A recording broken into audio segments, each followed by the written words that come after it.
1971 के युद्ध में जिन शहीदों ने, जिन सेनाओं ने हमारे लिए लड़ाई लड़ी, बांग्लादेश में जो अल्पसंख्यकों के साथ, जो हिंदुओं और ईसाइयों के साथ अत्याचार हो रहा है, उसके खिलाफ इस सरकार को आवाज उठानी चाहिए। आज सेना के हेडक्वार्टर्स में से वो तस्वीर उतारी गई है जिसमें पाकिस्तान की सेना आत्मसमर्पण कर रही है हिंदुस्तान भारत की सेना के सामने। भारत की चीफ ऑफ आर्मी स्टाफ के साउथ ब्लॉक में मौजूद ऑफिस के लॉन्च में कुछ इंटीरियर बदलाव किए गए हैं। इन बदलाव के चलते विपक्ष एक बार फिर सरकार पर आक्रामक हो गया है। दरअसल लॉन्च में लगी 1971 पाकिस्तानी सरेंडर की ऐतिहासिक तस्वीर हटा ली गई है और नई पेंटिंग लगाई गई है, जिसको लेकर संसद में बवाल देखा गया है। वायनाड से सांसद प्रियंका गांधी ने इस मुद्दे को संसद में उठाते हुए कहा कि सेना के हेडक्वार्टर में जो तस्वीर थी जिसमें भारत की सेना के सामने पाकिस्तान की सेना आत्मसमर्पण कर रही है, वो लगी थी। इसके हटने से उनका यानी सेना का अपमान हुआ है। ये देश का मुद्दा है, इस पर आप राजनीति क्यों कर रहे हैं? हम चाहते हैं कि वो तस्वीर दोबारा टांगी जाए। आप भी सुनिए प्रियंका गांधी ने क्या कहा। सभापति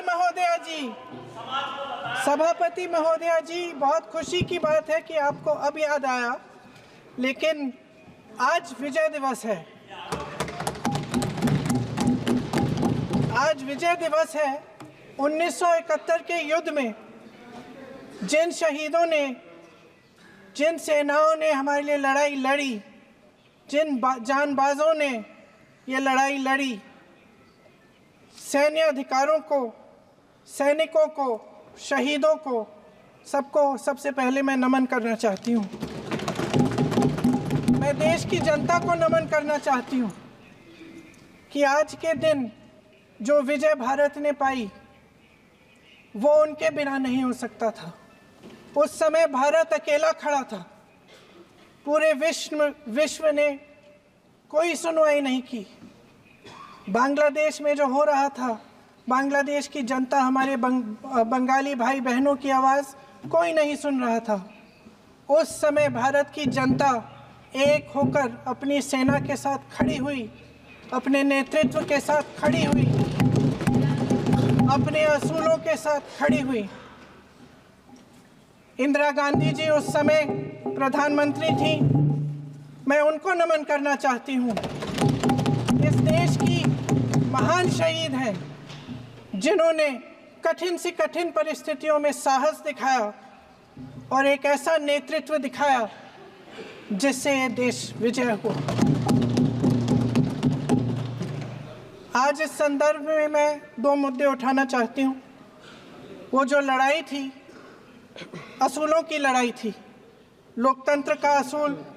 माननीय सदस्य श्री विरितो एक मिनट में खत्म करिए।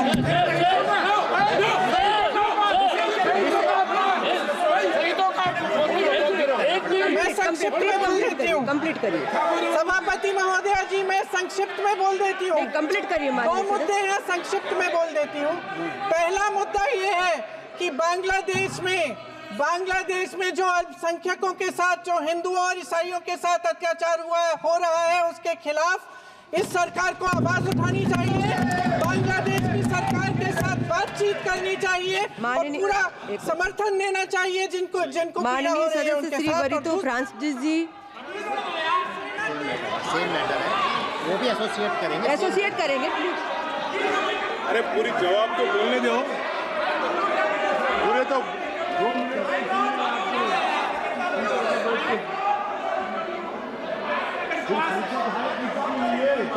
माइक। सेना के हेडक्वार्टर्स में से आज सेना के हेडक्वार्टर्स में से वो तस्वीर उतारी गई है जिसमें पाकिस्तान की सेना आत्मसमर्पण कर रही है हिंदुस्तान भारत की सेना के सामने। माननीय सदस्य श्री कल्याण बनर्जी जी, उन महान से बस हो गया।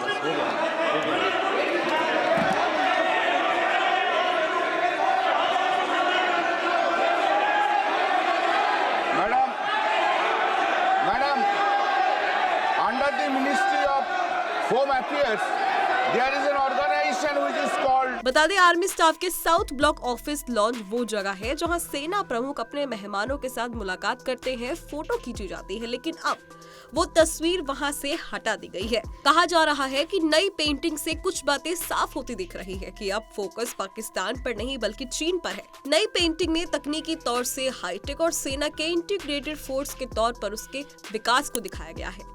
ये दिखाता है कि कैसे भारतीय सेना आधुनिक प्रणालियों, जमीन, हवा और समुद्र के बीच समन्वय के साथ तैयार है और अपने विरोधियों के खिलाफ तेजी से हमला करने के लिए सक्षम है। बहरहाल इस पर आपकी क्या राय है, हमें कमेंट सेक्शन में कमेंट कर जरूर बताएं। ऐसे ही देश और दुनिया की तमाम खबरों के लिए देखते रहे पंजाब केसरी.com।